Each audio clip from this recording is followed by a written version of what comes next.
All right, Alex, I can't start there. No? Of course. Okay, that's close enough for me. Good morning, people. And are we able to hear me? Can we hear me? Yes. Okay, Yes. and I can hear you guys too. Let me say good morning and put you guys all on the screen. There's everybody. Everyone wave, say hi. I was talking to someone last night at a very, very small New Year's Eve party. It was just us and our dear friends.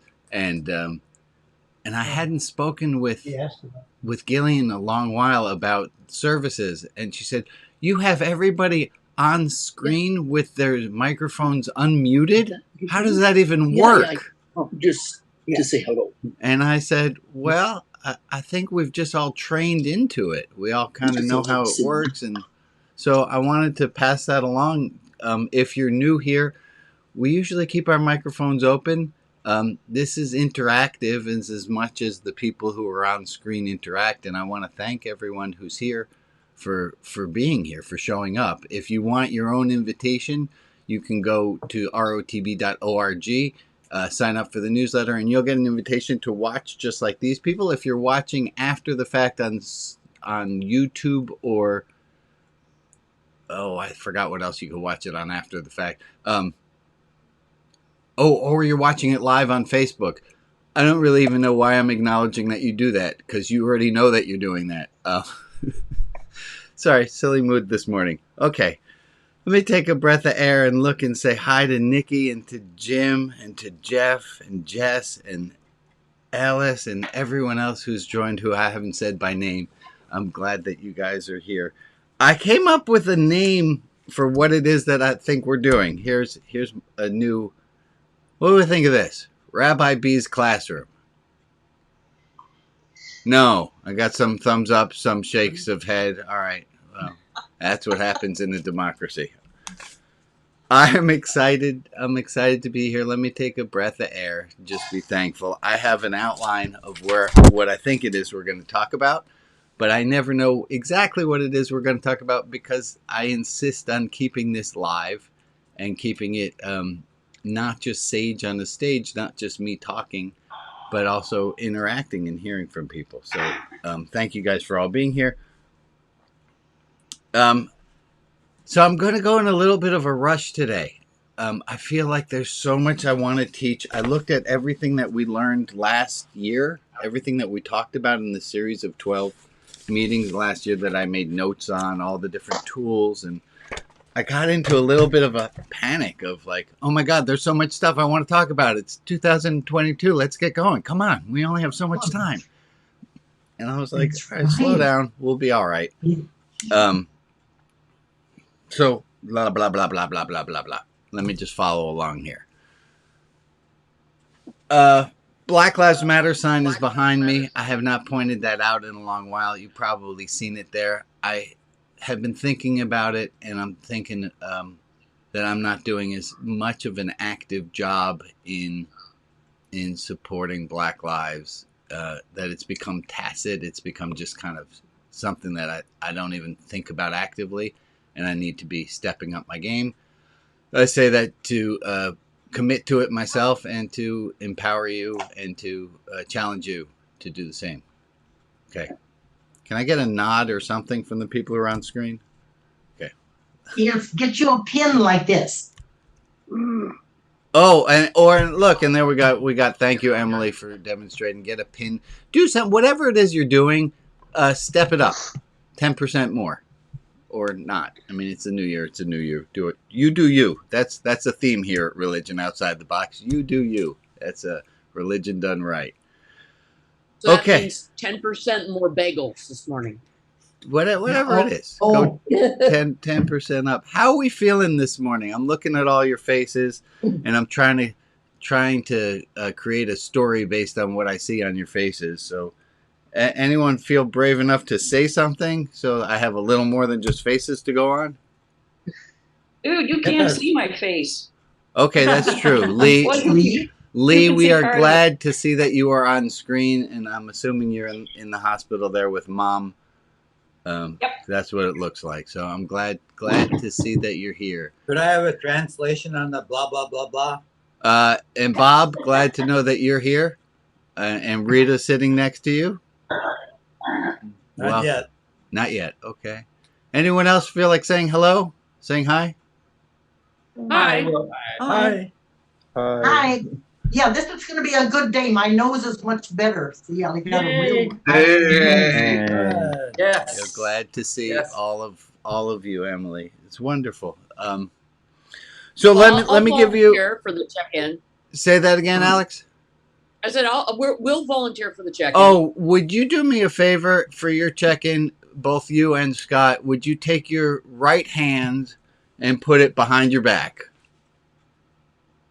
And take your left hands and show them straight up to the camera, would you?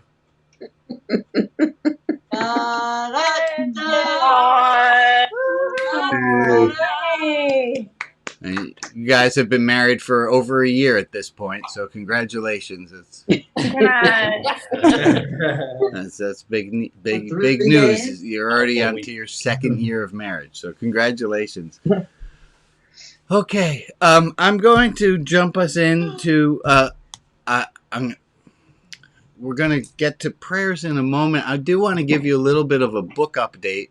I'm working. Come on, Brian, hit the right keys, would you? There we go. I'm working on a thing with a literary agent. It's going really, really well. Hopefully, my goal is this year sending out 12 of the newsletters, sending out 12 sample of chapters of what it is I'm writing. Just so you guys know, I'm really excited. It's really coming along. Big stuff. Here's what I want to talk about first. First off, I heard a TED Talk, and the TED Talk was about trust. And it was saying, what does it take to build up trust? What does it take? It says, what does it take to make something trustworthy? And I thought about this, and I thought, well, as we're always looking at spiritual, religious things, let me pay attention. And I'm going to give you, here are the 3 components of trust. 3 components of trust is, 1, you have to know that the person on the other end is authentic, that they're real, that they're not lying to you, to themselves, that they are really who they are. And the more authentic somebody is, the more we trust them. And the flip side, if you're looking for some advice of what to do, is be more authentic and people will trust you more. Have more actual reactions to the world as you really are, not pretending to be something else.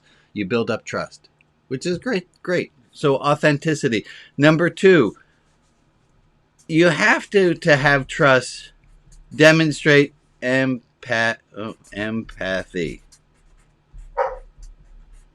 You have to demonstrate empathy. To build up trust, you need somebody.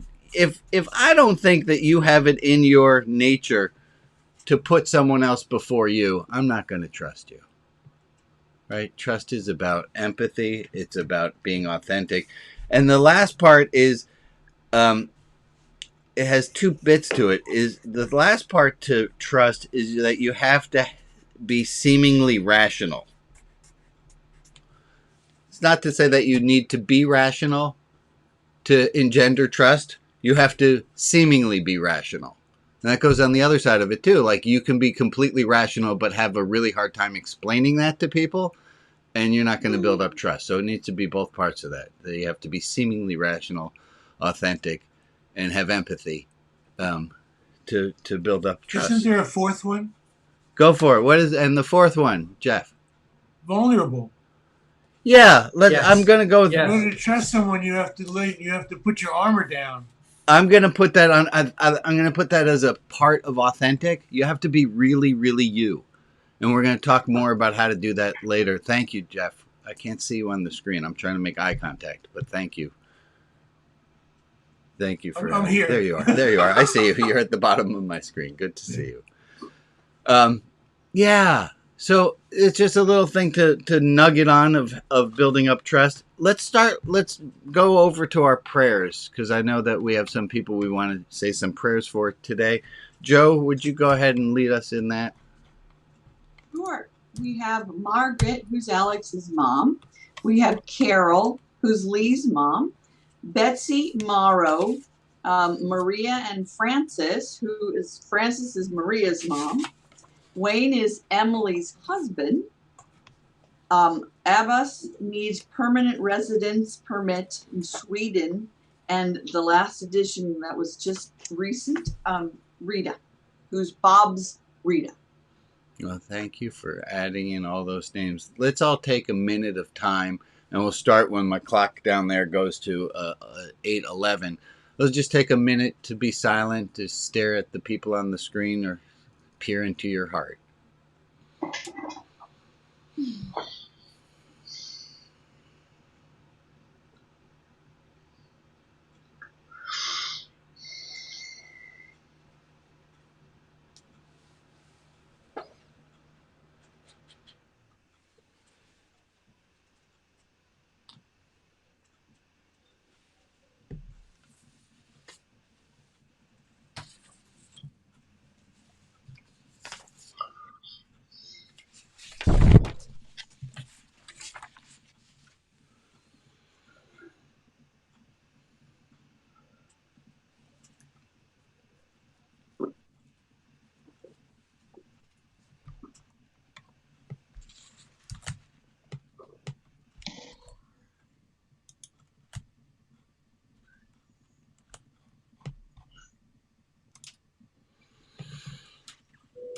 Okay, well, thank you guys all for sharing. I'm taking a moment of time. I'm going a little bit fast. I know that I have two topics I want us to look at today. One is going to be here, the 5 basic emotions, natural and distortions. And the second thing I want us to look at is a topic I have just invented called Godology, what adults should know about God. So I'm going to split our time today between looking at some Godology and some 5 basic emotion, natural and distortions. I've written about this one a number of times. And Alex, if you could put up in the chat, there's a link to a Google Doc. And I'm going to teach the 5 basic emotions. And it's written out there in the Google Doc the last way that I put it in the newsletter. And what I would love is for some of you to on that Google Doc, fix it. Like help make it a stronger document, edit it.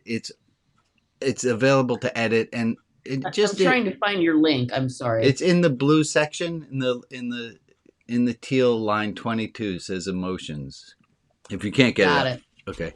I got it. Let I me just take a needed moment. to know what I was looking for. Thank Alex always for doing tech, Joe for helping with the prayers, and a special shout out to Steve, who led services last week. And it was, well, besides it being interesting things that came from the conversation, I love the fact that there was no conversation about the fact that there was a substitute teacher. It was just seamless, and how lovely it was that Steve could run it without having to even mention.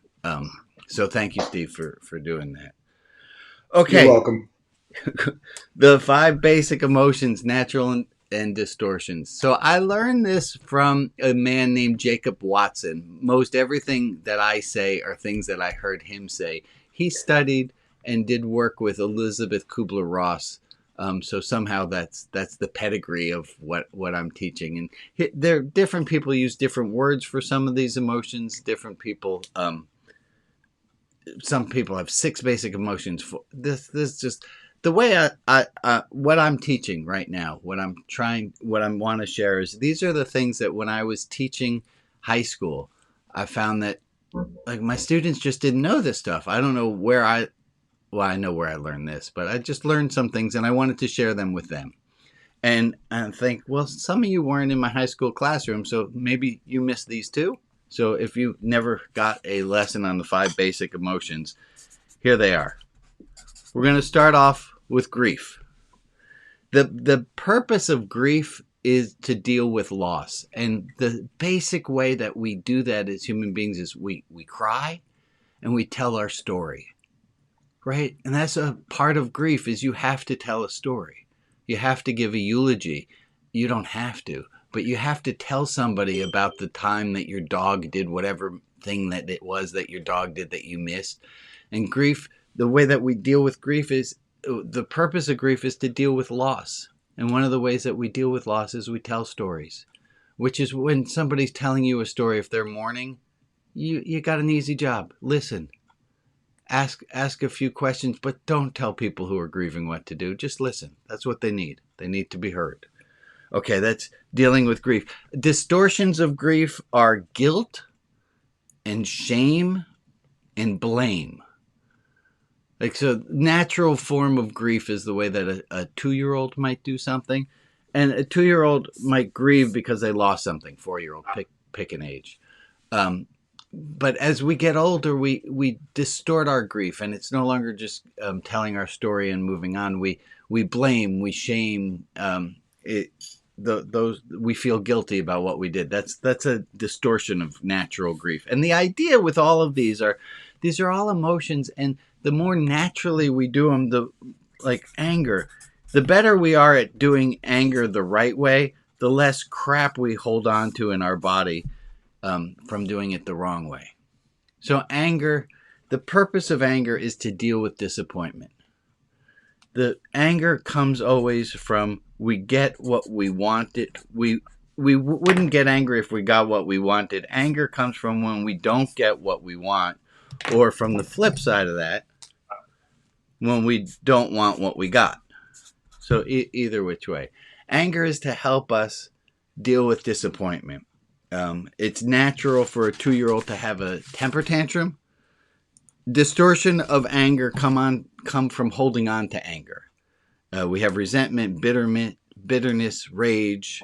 Those are all distortions of anger.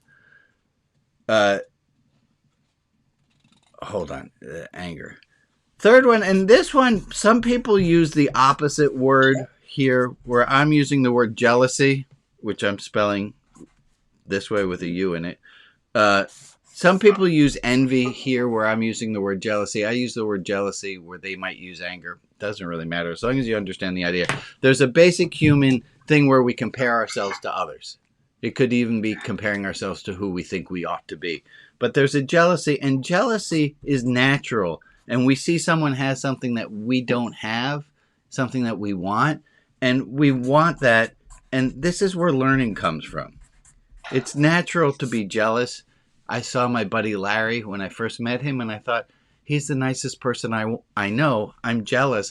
If he can do that, why can't I do that? So jealousy helps us to learn and to grow. The distortion of jealousy is hatred, right? You have this thing, instead of me figuring out how I can get it, I'm going to just hate you for having it. All right, 1, 2, 3. Fear.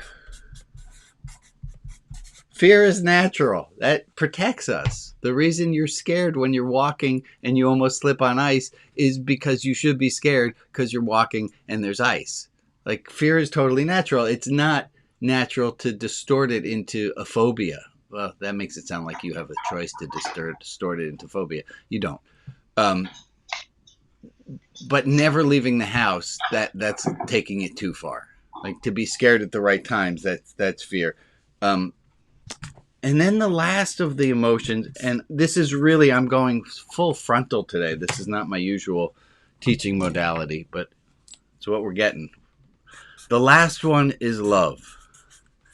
The last emotion is love, and love is about being seen for who we truly are, allowing ourselves to be seen and seeing others for who they truly are.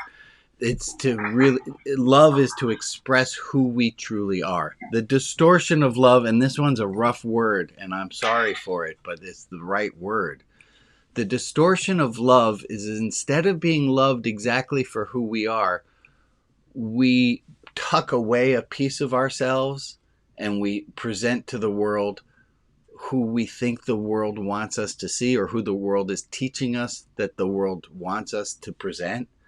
And that's called prostitution. And it's when you sell off a part of yourself for love, right? That's not real love. And we all do that from time to time in different ways. But real love is accepting ourselves for who we are, accepting other people exactly as they are, not asking them to hide who they are. Okay, that's the distortion of love. Let me take a breath of air. Let me take a look at the screen in front of me and see people's faces and see, because I just talked a lot. Give me a, Jim, you're saying something, but you're muted, so I don't know what you said. But how are we doing? That was a lot that I just did, and that was kind of frontal. How are we holding up? Hope fit in as an emotion? Go ahead, Bob. I'm sorry. Would hope fit in as an emotion? I don't know. Hope fit in as an emotion? Maybe. I hope so. We have talked about hope in the past. We said that hope is something that we choose. I'm not sure how that fits in right here, but I'm going to give it some thought. Yeah. I got it. How about like joy or gladness? Where does joy or gladness fit into all this? I don't know. I would put them Okay. under love somewhere. Is expressing ourselves for who we really are. I'm thinking of 4-year-olds running down the street just being themselves. That they're filled with joy and gladness, and their own reality. Yeah. I find that a lot of adults, a lot of us as children didn't get taught the emotions as we were growing up. And it's really easier when you have, and I'll just zoom in on the anger one. Like, we all talked about anger a lot, about Aristotle's idea of when to get angry, how to get angry, to whom, and what amount. It's easier when you know how to do it, you know what the emotion's really supposed to be for. I think we can hit the note a little sweeter, right? It's a little more tuned. Boy, that sounds a little woo-woo-y, but I understood what I was saying. I'm sticking with it. Okay. Questions about these 5 things? Yeah. Yeah, shoot. What was the distortion of grief? Blame. Often Blame. a distortion of grief is blame. The people at the hospital, if they had only... The people at the hospital were trying to save your loved one. Let's not blame them. Okay. Thank you. Or any other. If I or shame. If I had only done this, then that person would still be alive. That's a common. Yeah. Okay. If you have more thoughts to add, go onto that Google Doc. And really, I teach it as best as I can, but I'd love more input and more help from more of you. Even if you don't think that, if you can put it in words that make sense to you, which are different than the words that I put them in, the stronger what it is that's that document, and the better you know it. So anyway, you don't need to have homework. You're all fine. You're adults. It's 2022. Do your own. You do you. All right. Let me move us along for a second. Because I have this other big topic I want to talk about. But before we do that, we're going to do a little brain clearing exercise. Hold on. Okay, brain clearing exercise. Please hold. Let me get this to be this screen. Can I see everybody now? Oh no. I might have to just do this blind. No? I'm... All right, everybody, we're going to clear our brains for a second. And I'm going to ask you, see both of your hands on the screen? Please, and this is actually, they've showed this, we're going to get our left and right hemispheres of our brains talking again. It gives you a little bit of an energy reset. Right hand going on your left ear. Right hand's going on your left ear. This is not the hard part. If this is the hard part, you're doing great. Right hand on your nose, left hand on your ear. You're going to clap and switch. Go right ahead. Go ahead and do it.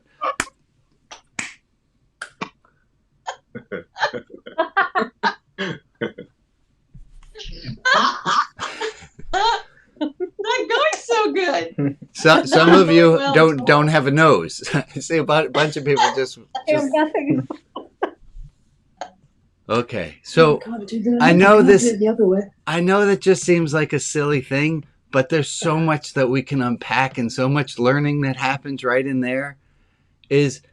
I want you to take a moment and think about, how did you react when you couldn't do this thing? Were you mad at yourself, or did you laugh? I laughed. You laughed.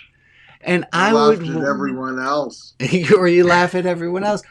I wonder if in the regular world, when you see someone doing something and failing at it, do you get frustrated at them? What the hell's wrong with them? Or can you have a sense of humor? And the same when you make a mistake, when you get overwhelmed, you can't do something right. Do you get mad at yourself? Or do you have the ability, and this is where I think this is what spiritual religious life is all about. Do you have the ability to say, I don't need to beat myself up, or I'm going to learn how to not beat myself up? It's going to take practice. And wait a moment. Oh no, look at that. The analogy is going to hold. How are you going to get better at doing this? How are you going to get better at it? Practice. You know the answer to that. How are you going to get better at being kind and loving to everybody? Practice. By putting your right hand on your left ear and your left hand on your nose and doing it. Anyone a graduate? Someone else. Graduate of 2021's class, and we did pinky thumb. Yeah. Oh, if you want a bonus one, here's what you do. You'd put your two thumbs touching each other. You put your one pinky up in the air and your one thumb out. And if you do it right, you should be able to just switch back and forth. Oh, is it both hands facing that way? Which way was it? Oh, you have your fist facing. You go pinky thumb, pinky thumb. There it was. I didn't get the setup right. Anyhow, the point is you have until the end of 2022 to be less irritated. So you have a whole year. Congratulations. I made up the arbitrary time boundary because what the heck. All right, here we go. We're going to do our second piece here. Godology. Here's my sign for it. Godology. I like that word. I love that word. Emily, I adore you, and I am always so thankful for your positivity and willingness. Spontaneity. And spontaneity. All right, Godology. There are three things that I would think that all adults would enjoy knowing about God. The three parts are going to be part one, a very brief history of God. 2, something called the 5 gods. And 3, spiritual religious stages. I'm going to go through all of these. Give us not enough time to do any of justice to any of it, but I think the basics here are going to give us some goodness. So, history of God. Here's a history of God in 5 stages. This isn't to say this is who God is. This is to say this is in a biblical account how people have seen God in the Bible, and how the character of God, much like if you look at any book, characters change from the beginning of the book to the end of the book. That we're used to. And there's this way of looking at the Bible of saying, well, let's look at how the character of God changes, and we see how people understood God in terms of where society was. Right? As society changed, so did our images of God change. So, the beginning books of the Bible, this is this classic God who is a jealous, totalitarian ruler. God is a jealous, totalitarian ruler. You can think of God sitting in the big throne, usually male, with a thunderbolt by God's side, ready to smote you for any injustices you've done. jealous totalitarian ruler. No mercy. That's God. By Genesis 18, the character of God has put down the flaming lightning bolt, and it's now replaced with a constitution. And God has become a constitutional monarch by the story of Abraham, where God says to Abraham, if you do this for me, I'll do this for you. If you do that for me, I'll do this. It's a constitution. There's a give or take. There's a relationship between the two of them. It's not just the jealous totalitarian ruler. God is a constitutional monarch, agreeing to terms. Book of Exodus, everything changes, and God becomes a nameless deity of history.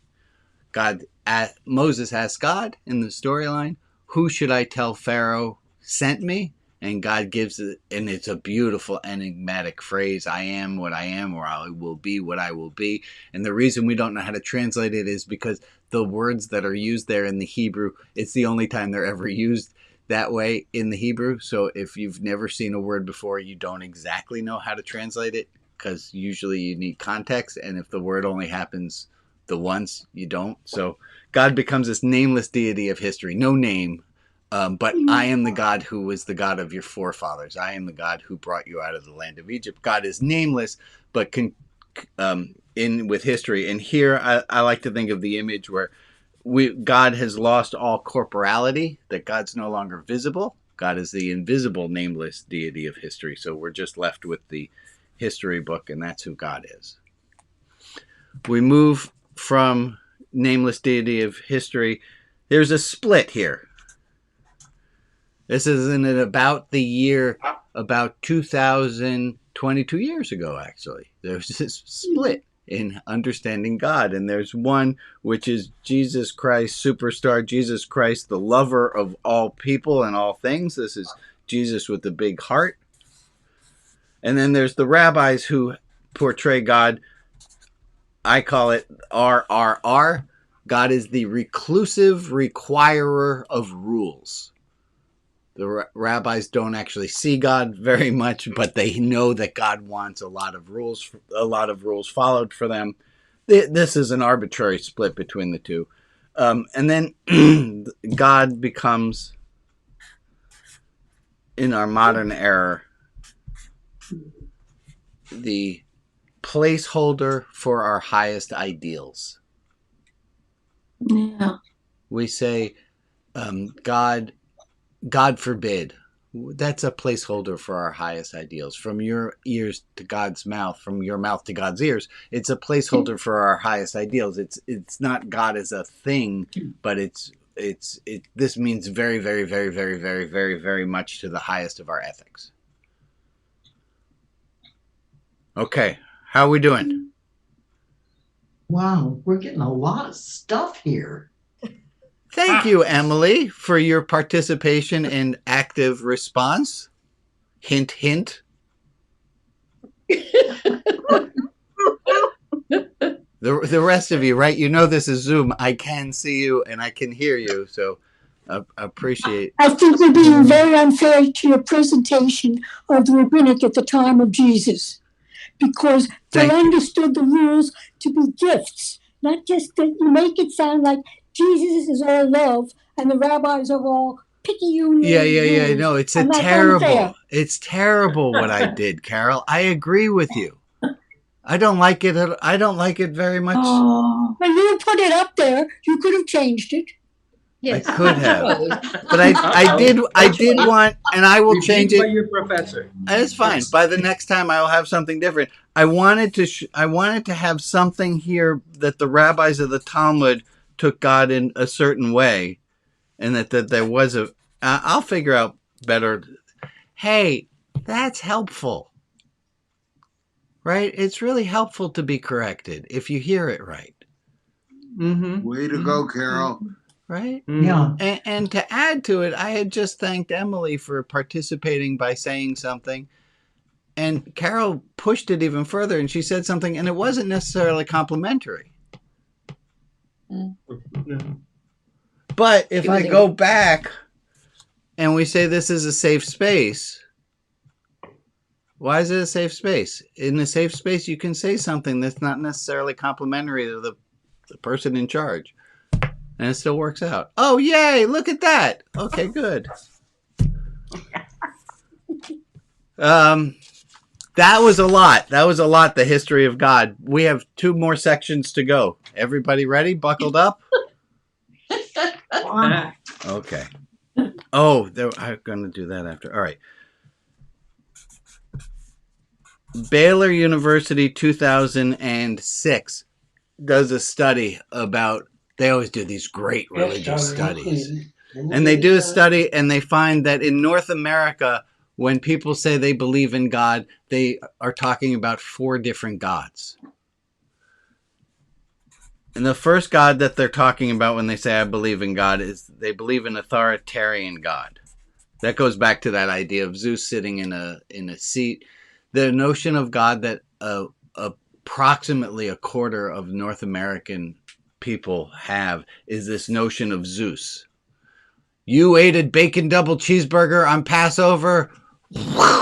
I'm going to cause you indigestion. Indigestion. So about a third of the people go towards an authoritarian God. That's their natural image when they're talking about believing in God, or they don't believe in God. That's the one they're talking about. Second one is benevolent. Benevolent. Benevolent is a Santa Claus notion of God. That God just loves everyone, wants to love everyone, wears a red suit, sees you if you're sleeping, that kind of thing. But you had a bacon double cheeseburger, and God says, "Oh, I understand. Those are tasty." Right? God's authoritarian. God's benevolent. The third idea of God is of a vice principal of a high school.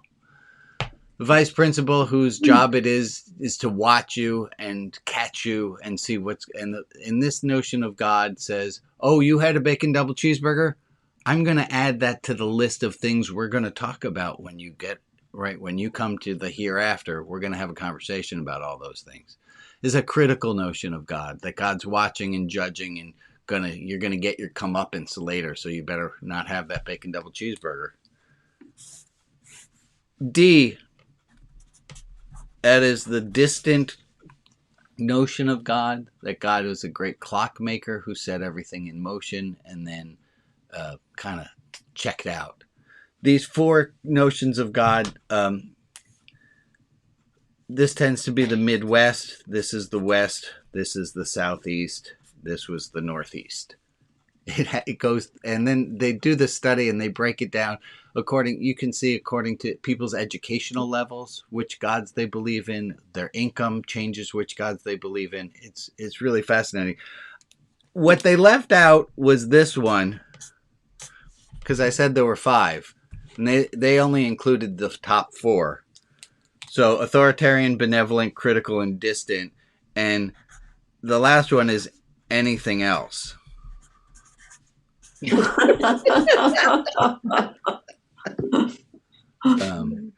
Because none of those are correct. So that brings us to our 5th notion of God. All right, how are we doing now, dear people? I think E should be energy. Energy would be part of anything else. That's beautiful. Thanks, Rob. Okay. Just let's see a little bit for learning's sake. If we go back over the 5 different notions of God, do you think you can remember what they are? What's the top one? Authoritarian. Yeah, this is Zeus. Authoritative, benevolent. Benevolent, and that one is Critical. Santa. Critical. That's the vice principal. Distant. Distant. And that's the clockmaker. Distant. Everything else. Loving God. And everything else. Good. Like the If you take the else off of it, then everything could be number 5. Oh, you guys are all like poetic. That's fantastic. Good. We just have it be everything. Okay. I'm going to take a moment before we get to the third part of Godology. I had promised myself that I was going to give you guys a tour. So please hold on. Let me get this screen ready. Dang it.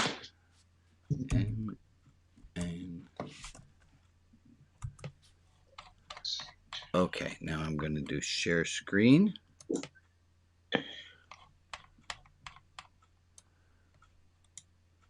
Did that work? Are you sharing my screen? You are not sharing my screen. No.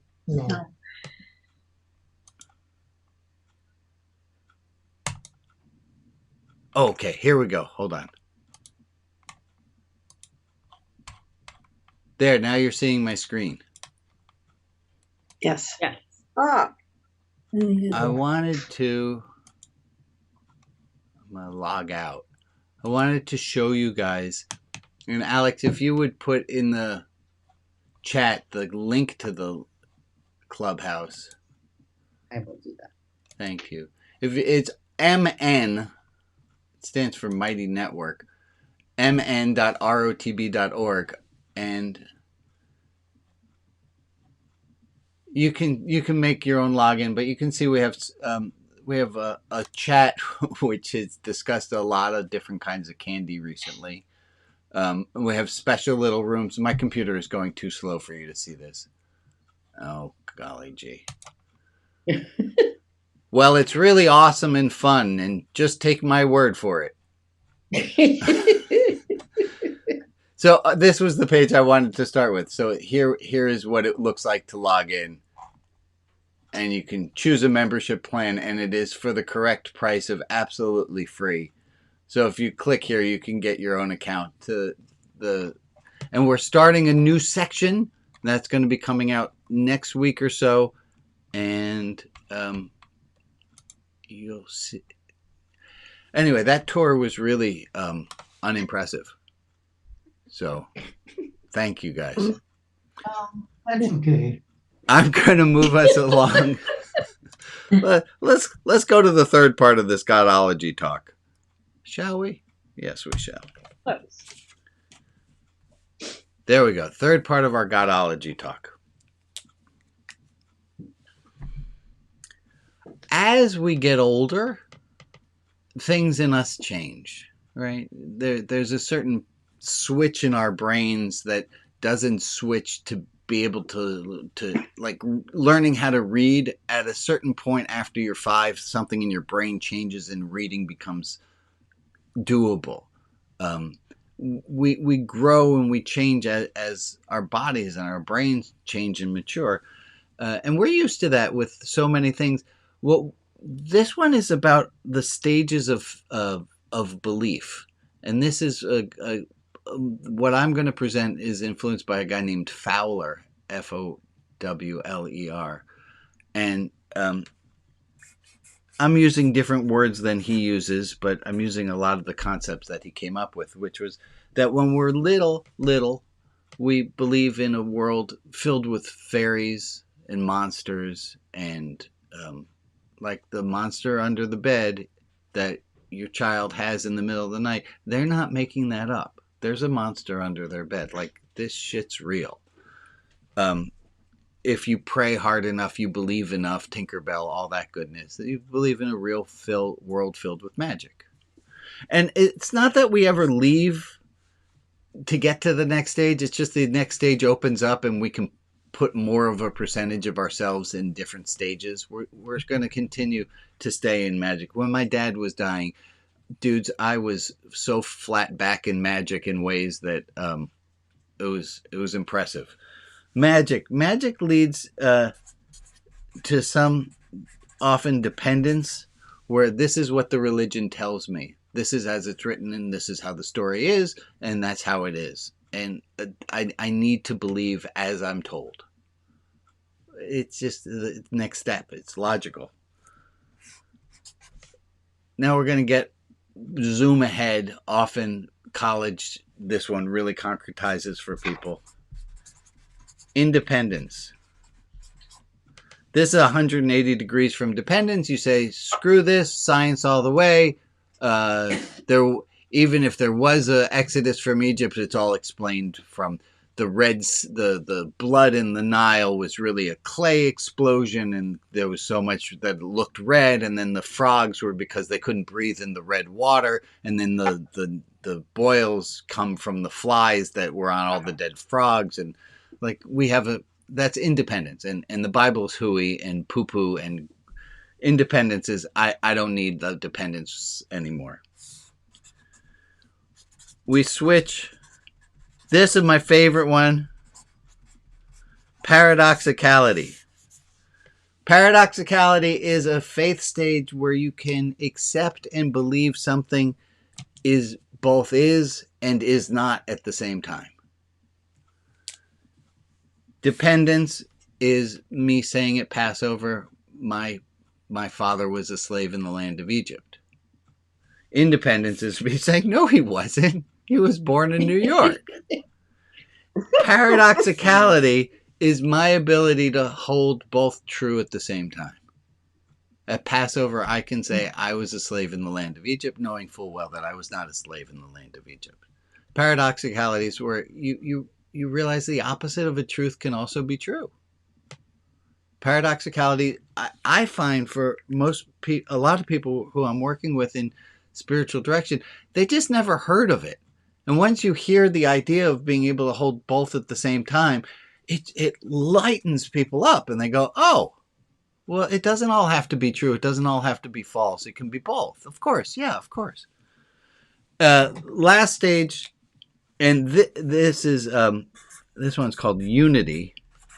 Unity is something that we all get glimpses of from time to time, where we get a sense that the world is as it is. We feel connected to everything and to ourselves and to our purpose, and things feel unity.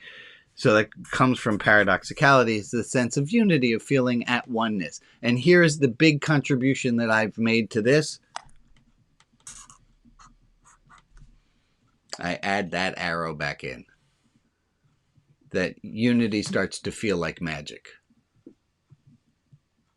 Okay.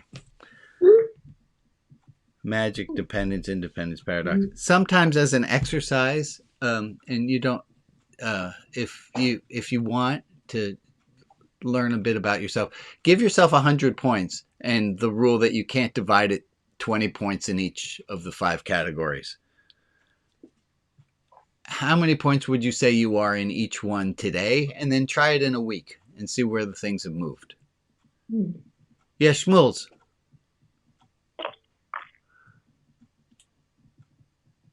Now, can I hear me? Yeah, man. Yeah. Okay. One interesting thing is that at first unity had to do with dependence. Well, in the second, once you find unity, you don't need to be dependent anymore. Correct.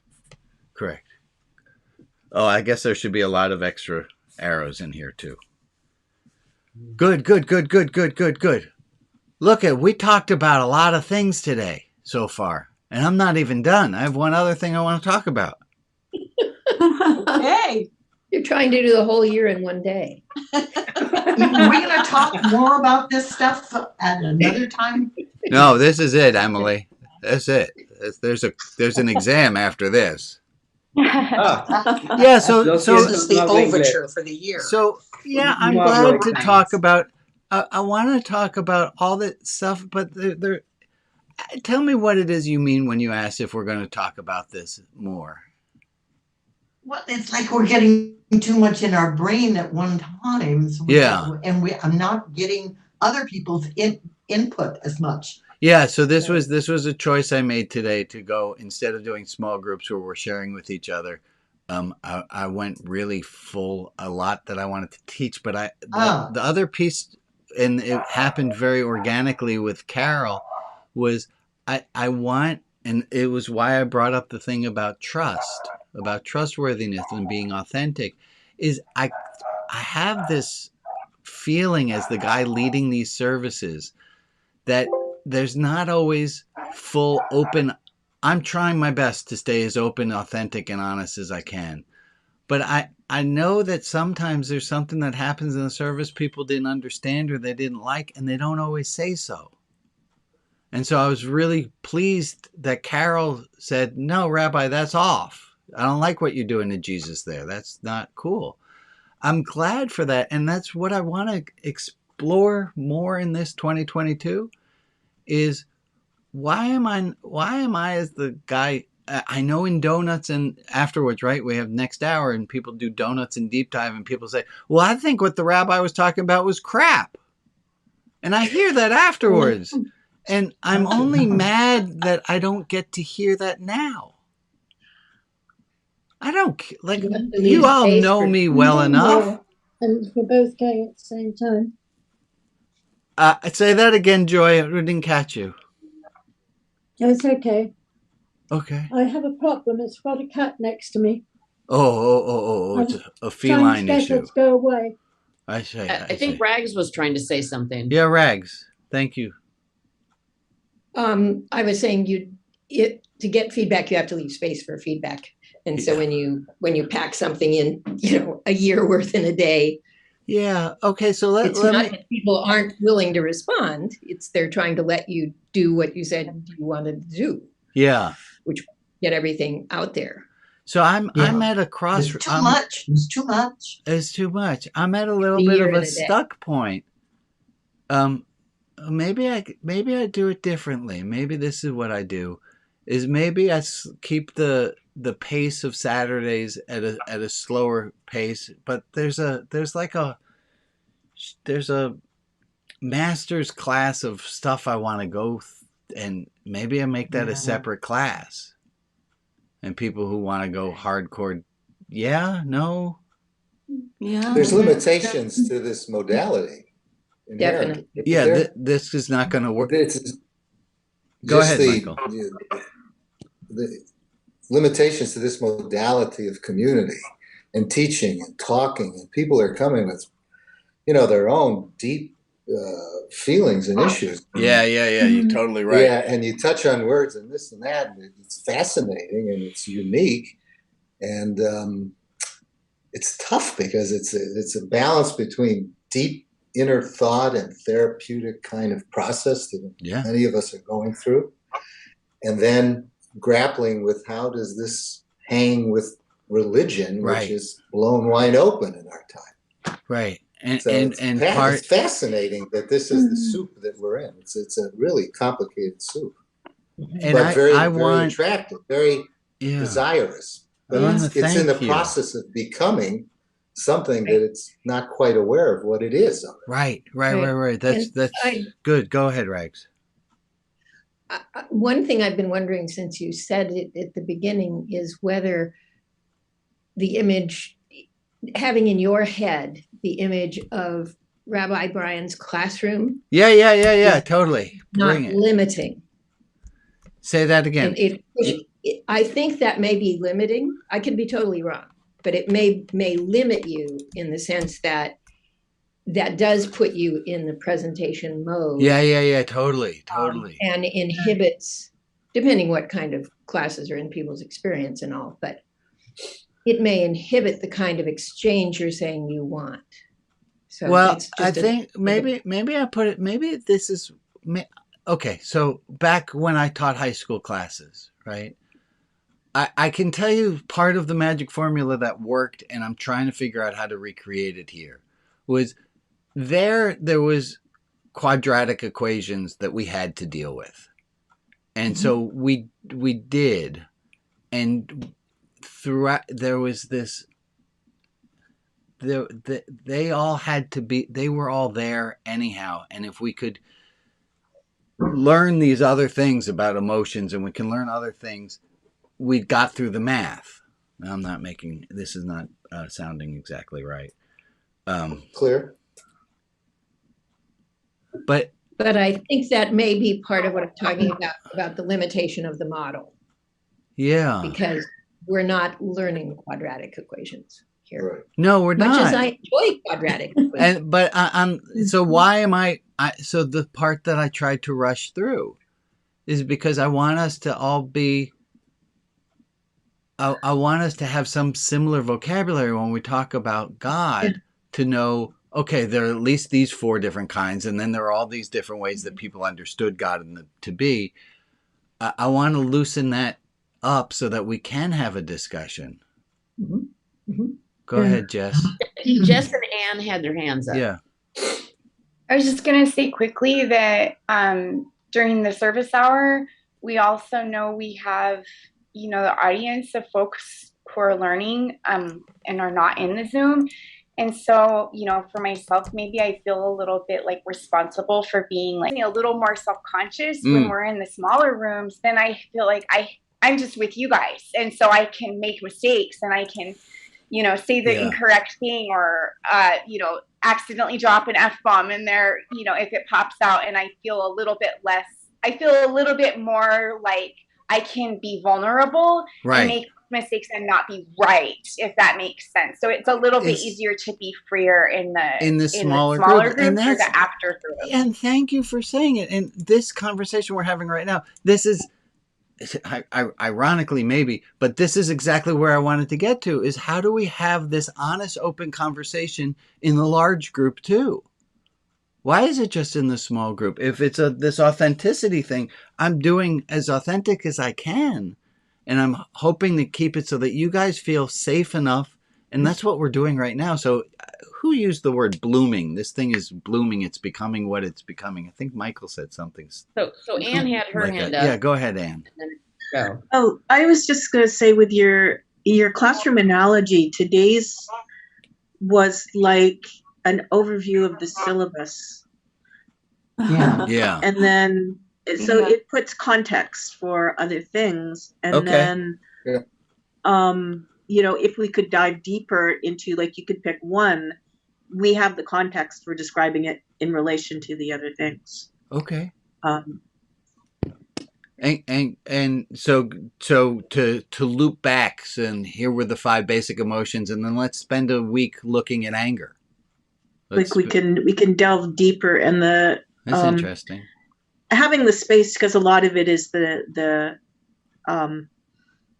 needing the time and the space to delve deeper. And let's do Christine and Nikki, and then Joe. Yes.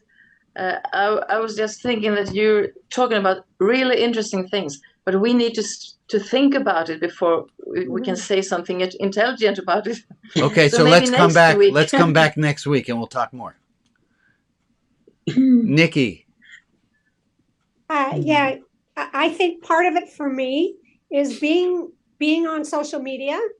There are certain things I'm just not willing to share with the entire world and to have out there for the rest of eternity. Fair enough.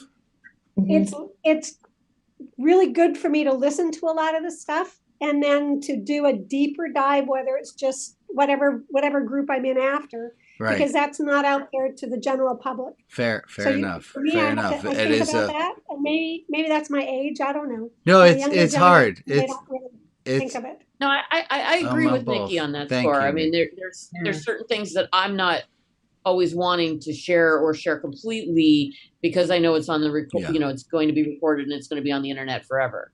Yeah. Okay. And Joe, you had something? Oh my God. And I forgot to say, Jordan did not beat me at chess, nor did I lose. We didn't have announcements. Yeah, we didn't play, but we agreed to call it a draw. Let's call it a draw. Let's call it a draw. Joe, you had something you were going to add? Yeah, I was just going to add that I hear what makes sense about this is the syllabus of what could be coming, and a part I think that would help maybe change a lot of things is that there's practical application. Like this is all good starting ground, but then let's get into, okay, what does this look like in my everyday experience? Right. And I love it. And here, yes, sorry, I made a note while you were talking.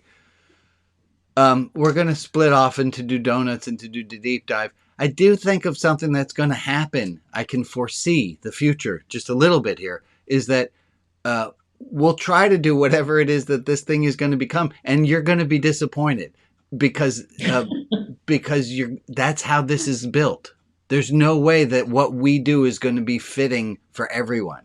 And so how do we deal with disappointment in a real way? So I look forward to being disappointed in you next week. We can deal with it with paradoxicality. Yeah. All right. I am going to, you guys know I get a little bit time bound. We are at 9:00 my time, which is time to break off into small groups. Thank you guys all for coming. Boy, oh boy, I feel like the luckiest little rabbi in town. Let's all wave, say goodbye. Stick around, Alex. You are hostified. Thank you, Rabbi. Bye-bye, Rabbi. Happy New Year. All right. Happy New Year. Who's planning on? I don't see Kip. Who's planning on hosting the deep dive? Al. Okay, I'm gonna. I can.